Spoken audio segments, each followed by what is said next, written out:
Now I'm going to be showing you how to install FineCut9 for CorelDRAW or Illustrator. At the bottom of the screen you should be able to see the chapters of the video. If you skip to the correct chapter for you, either CorelDRAW or Illustrator, I'll be able to explain this further. On screen here is going to be a quick explanation of which versions of CorelDRAW or Illustrator work with which versions of FineCut. So it's really important that you make sure you select the right version, because you might end up having to use FineCut 8 or you might have to use FineCut 9 dependent on your version of either software.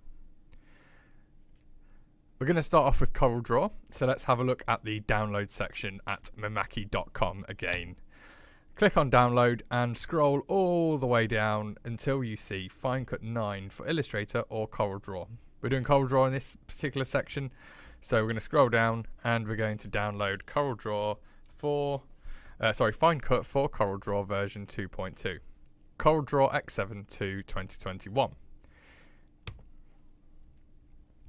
Making sure you're either running on X7 anywhere in between or 2021. You need to make sure you download the correct bit version for your machine. We're going to be downloading 64-bit version of the FineCut 9 program. So click download and the download should then begin. Once your download for FineCut 9 has completed, go into your downloads folder or wherever you decided to save it. Double click to run FineCut 9 setup. Once again, you may get user account controls pop up. If you do, just click yes and allow it to install. Now, FineCut 9 will unzip to the desktop by default, so just click yes on that and you'll see a folder will appear on your desktop. This will allow you to install FineCut/Coat9.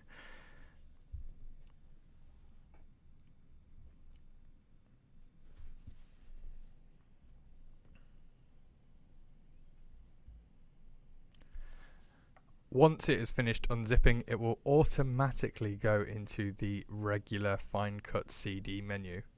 From here, you can now use the FineCut 9 serial key issuance tool.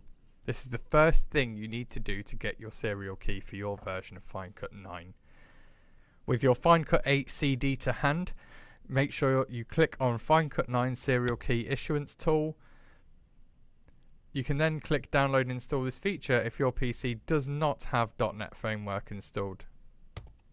Once you have finished installing the .NET Framework, you can go to FineCut 9 serial key issuance tool.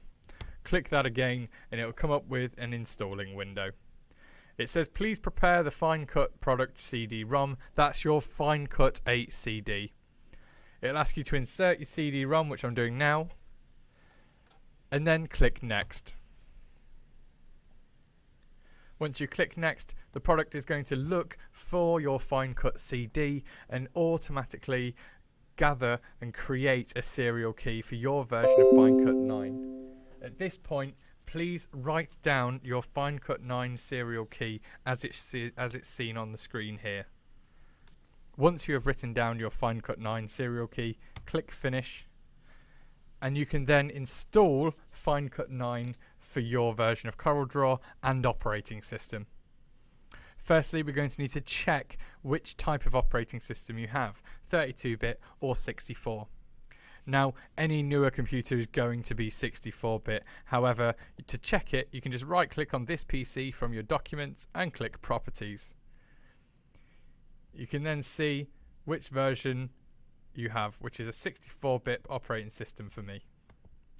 So heading back to the FineCut 9 for CorelDRAW, I can then install the 64-bit version for any version between X7 and 2021. Begin the installer, and after a very short period of time, it all install. Click next and go through and install the software into your version of CorelDRAW. In a few moments, it should flash through to the end and it will come up and it will say, do you register the FineCut icons onto the CorelDRAW toolbar? Click yes so that you can find your FineCut version easily. Do you go on to install Memaki USB driver? You may not need to at this point, however you can just click yes, and if you already have it installed it will tell you that it would need an upgrade. If you do need to upgrade, click yes.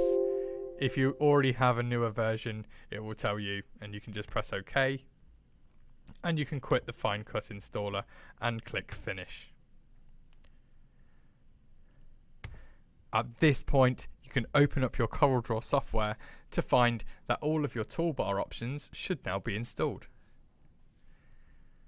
It will ask you for your serial key of FineCut, which you should have. FineCut9 should now be complete and installed. At this point we can now create a new document and begin to use the cutter with CorelDRAW. In order to do so, what you want to do is create some relatively simple text, and I am going to make it an outline. To find out more about CorelDRAW, please go back to the Xpres Technical YouTube channel or check the links below to see our CorelDRAW tutorial video. Now once you have your outlines created, you can head to plotter/user setup. From here we can set up the machine and make sure it's all going to work correctly. So make sure you select the correct model, which is the CG-SR3 series. Head to communication and just ensure that it is found via USB. If it comes up with not found, check that the USB cable is plugged into your computer. Once your USB is plugged into the computer, select the USB option to allow the plotter to be selected. Click OK, and now the connection is complete. At this point all we need to do is get ready to send our cut data to the machine. To do so you can click the plot option up here, which will open up the plot dialog box. At this point we have a bunch of options that we can play with. The most useful one I find is mirror. It allows you to create your artwork forwards and mirror it afterwards in FineCut. At this point, if your plotter is connected and set up, you can click initialize and this will set the sheet size. For example, if your sheet is measuring 300, it will change it to 300 here.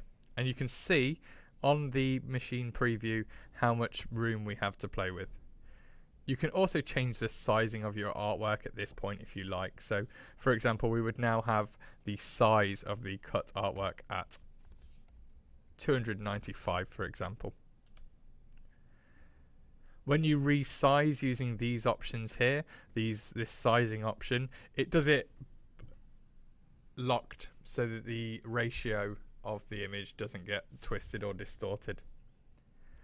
Your offset is whereabouts the file is placed on the preview and also where it's going to cut. So if this was set to 50 millimeters, for example, you can see it has moved to the right. 0, 0 is all the way to the bottom and all the way to the right, which is where you generally are going to be wanting to set it up and cut. You can also add copies within this software. So if you'd like to add copies moving up the page, you can add them just like that, and it allows you to add as many as you like. So you don't have to create one big massive file with loads of different things on it. You can just create the one file and add copies through the FineCut software. The copy margin is the distance between the copies. So if we want a little bit of extra room between each one, you can add that room in nice and easily there. Finally, you can add a frame to cut around the outside of your design too. It's a little weeding box, makes it slightly easier to weed more intricate designs. Finally, we can go into plot. At this point, you select plotter condition, and this will take all of the settings that we've set on the cutter to allow you to cut properly and at the right depth and force. So at this point, you would just click plot and the machine would cut the file.